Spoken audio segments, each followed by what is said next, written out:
मतलब यहाँ से अगर आपने नीचे जाना हो, कोई सोर्सेज नहीं है, तो कैसे नीचे जाते हो आप? मैं अपनी घरवाली की पीठ पे जाता हूँ। मैं यहाँ फिजिकली तक देखा जाए तो वो आपसे ज़्यादा कमज़ोर लगता है कि क्या करना है, जब मुसीबत सर पे आ जाती है तो मुसीबत का सामना वैसे करना ही पड़ता है। क्योंकि वक्त के साथ जो होते हैं इंसान बदल जाते हैं, और इंसानों के बदलने से ये हो जाता है कि अगर अपने भी होते हैं ना, वो भी मुंह चुरा के चले जाते हैं। कभी ज़रूरत अब में ऐसी भी पड़ी है कि ऐसा भी दिन देखे हैं हमने कि अंधेरा हो गया है और मैं नीचे सड़क पे हूँ और उठाने वाला मुझे कोई नहीं है। बच्चे छोटे हैं, बच्चे वो देख नहीं है, पाएंगे, नहीं देख पाएंगे। है ना। और घरवाली को कुछ हो गया तो फिर मैं वही होगा ना, तो फिर सड़ने वाली बात आ जाएगी ना, कि सड़ सड़ के मरने वाली बात आ जाएगी। हाँ, मुझे तो ये है कि हमारे हिमाचल में इस तरह का कोई रिहैब सेंटर आ जाए या हॉस्पिटल आ जाए कि हम वहाँ जाके अपना अच्छे से ट्रीटमेंट कर सकें। हमें कोई इन्फेक्शन होता है कि बेड सोल होता है कि वहाँ हमारा ट्रीटमेंट हो सके, वो तो हमारे लिए एक वरदान के रूप में होगा। हम बड़ी बड़ी योजनाओं के ऊपर तो काम कर रहे हैं, आपदाओं के ऊपर काम कर रहे हैं, लेकिन हम एक छोटी सी चीज़ को इग्नोर करते जा रहे हैं कि ऐसे इंसिडेंट में आपको हमको एक समय के बाद देखने वाला कौन होगा, या आपको कहाँ आश्रय मिलेगा। इसीलिए देवभूमि फाउंडेशन हिमाचल में first spinal care plus orphan and old age home खोलने जा रही है। मैं चाहता हूँ आप में से जो भी सक्षम हो अपनी सेवा इस सेंटर के निर्माण में ज़रूर लगाएं। Ride for a broken Himachal के तहत आज हम फिर पहुंचे हैं चंबा में, वाट पंचायत गुदरा गांव में, और आज हमारे साथ हैं त्रिलोक जी, जो काफ़ी समय से स्पाइनल पेशेंट्स हैं। त्रिलोक जी, कैसे हुआ था आपके साथ ये हादसा? मैं पहले मैकेनिक का काम करता था और काम के सिलसिले में भरमौर में गया था। वहाँ पे काम कर रहा था, काम किया और आते टाइम आदमी से, एक लड़के से लिफ्ट ले ली और आया, और रास्ते में उसने गाड़ी रोड से नीचे फेंक दी। अच्छा। तो रोड से नीचे फेंक दी तो पूरी रात मैं उसी गाड़ी में, गाड़ी के पिछले टायर और मडगार्ड के बीच में दबा रहा, और उसके कारण क्या हुआ कि मेरे नीचे का शरीर का हिस्सा बिल्कुल ही टोटली छोड़ गया। अच्छा, मतलब कितना साल हो गया आपको इसमें? मेरे को 6 साल हो गए। 6 साल से आप 6 साल से मैं बिल्कुल ही टोटली बेड पे हूँ। ओके। हाँ जी। अब क्या दिक्कतें आपको रोज़ फेस करनी पड़ती हैं? बच्चे हैं मेरे, छोटे बच्चे हैं, एक लड़की है मेरा, एक लड़का है मेरा। लड़का तीसरी थर्ड में पढ़ रहा है, लड़की अभी तक छोड़नी है स्कूल में। जो कुछ है, जैसे जो भी सहारा है मेरे कमाई का जरिया कुछ भी है, वो है जो कुछ है वो सहारा योजना। ओके। हाँ, तो उससे ही मेरा जो है निर्वाह वो गुजारा चलता है। योजना बराबर आ रही है आप? योजना पहले तो बीच में 1 साल बंद भी रही, तो फिर बीच बीच में पड़ भी जा रही है, आ भी रही है, नी भी आ रही है कई टाइम। बस ऐसा ही चल रहा है। तो जब नहीं आती है तब तो बहुत ज़्यादा दिक्कत का सामना करना पड़ता है, पर जब आ जाती है तब चलो डिपू का राशन जो है वो हो जाता है उतना हमारा। लेकिन आप जैसे जो पेशेंट होते हैं स्पाइनल के, उनका रोज का भी मेडिसिन का और काफ़ी चीज़ों का खर्चा मेडिसिन होता है। का तो जैसे कि जो भी मुझे जो भी मेडिकली कुछ भी लेना हो तो मुझे वो दिल्ली से ही मंगाना पड़ता है। अच्छा। वहाँ पे एक लड़का है, वो भी मेरी तरह है, वो सुखचैन उसका नाम है। तो मैं उससे ही, उसके ज़रिए ही मैं जो भी मेडिकली, जैसे मैं पेशाब का मुझे पता नहीं चलता है, पेशाब निकलती नहीं है खुद, उसके लिए कोई CIC पाइप लेनी है, तो हमारा चंबा एक छोटी सी सिटी है, इतनी बड़ी सिटी नहीं है कि जहाँ पे कि हमारा सारी फैसिलिटी मिल सके। सारी फैसिलिटी मिल सके। ना यहाँ पे कैथेटर मिलते हैं, ना कुछ मिलता है, ना कुछ मिलता है। तो फिर इसके जो कुछ भी मंगाना हो हमें बाहर से वो दिल्ली से ही मंगाना पड़ता है, बिहार कुंज से मंगाना पड़ता है। तो अगर देखा जाए तो आपका वैसे मंथली, अगर आपके ऊपर ही बात की जाए, मेडिसिन का कितना खर्चा आ जाता है हर चीज़ का?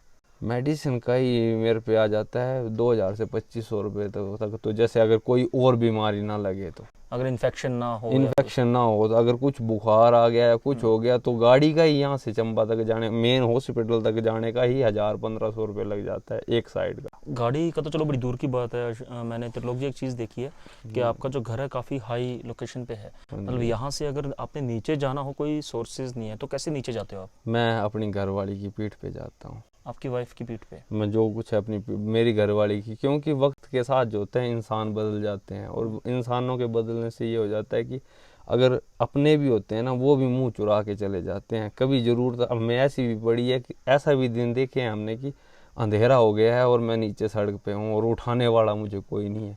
तो एट लास्ट फिर मेरी घरवाली उठाएगी, मुझे पीठ करेगी, तो फिर पीठ के सहारे फिर मैं यहाँ फिजिकली देखा जाए तो वो आपसे ज़्यादा कमज़ोर लगती हैं। वो भी कमज़ोर है, इतनी ज़्यादा तो वो है नहीं।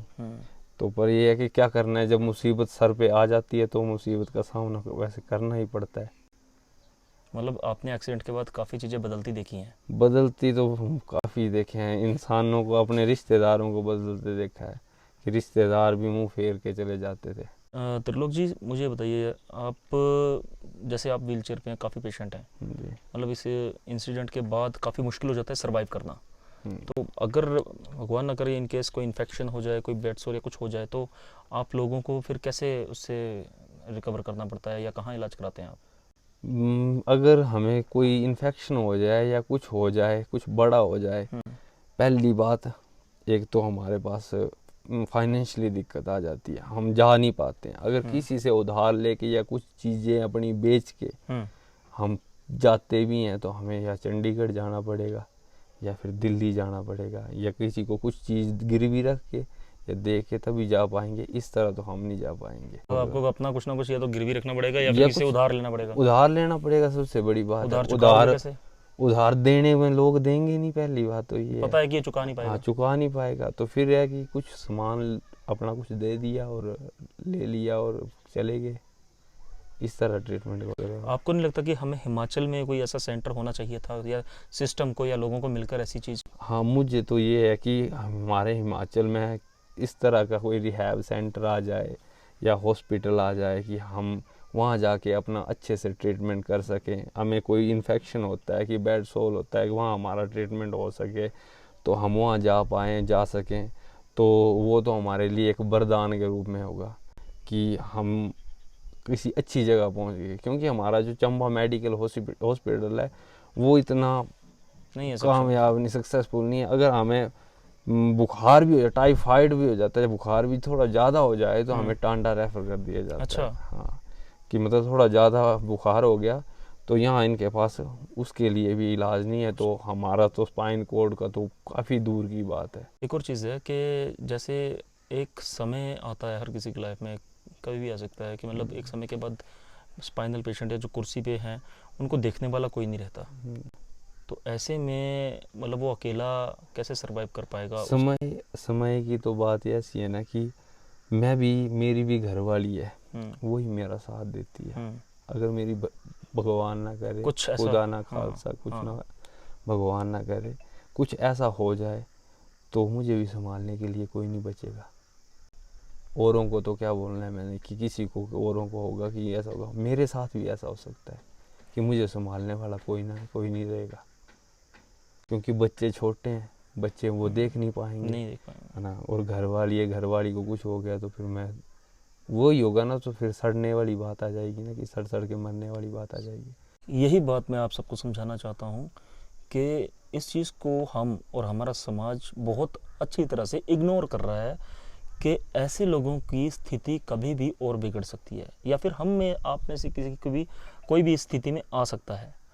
हम बड़ी बड़ी योजनाओं के ऊपर तो काम कर रहे हैं, आपदाओं के ऊपर काम कर रहे हैं, लेकिन हम एक छोटी सी चीज़ को इग्नोर करते जा रहे हैं कि ऐसे इंसिडेंट में आपको हमको एक समय के बाद देखने वाला कौन होगा या आपको कहाँ आश्रय मिलेगा। इसीलिए देवभूमि फाउंडेशन हिमाचल में first spinal care plus orphan and old age home खोलने जा रही है, जिसमें भगवान ना करे कभी हमें ज़रूरत पड़ जाए तो वहाँ हमारा फ्री इलाज हो सके, फ्री आपको आश्रय मिल सके, और वहाँ पर ऐसी चीज़ें सिखाई जा सकें उन लोगों को जो ज़िंदगी से हार मान चुके हैं, जो बिस्तर पे हैं, उन्हें ये बताया जा सके कि अभी ज़िंदगी ख़त्म नहीं हुई है। आपकी दिव्यांगता आपके शरीर से नहीं, आपकी सोच से, आपके दिमाग से है, और वहाँ उन्हें इनकरेज किया जा सके और उन्हें जीने के नए रास्ते बताए जा सकें। इसीलिए Devbhoomi foundation right for broken Himachal के तहत ये मुहिम लेके चलिए कि आप सभी साथ देंगे इस सेंटर को बनाने में। आप में से जो भी सक्षम हैं वो सामने आएँ, साथ जुड़ें और इस सेंटर को, इस घर को बनाने में हमारी मदद ज़रूर करें। ऊना में यह फर्स्ट स्पाइनल केयर सेंटर खोलने जा रहा है।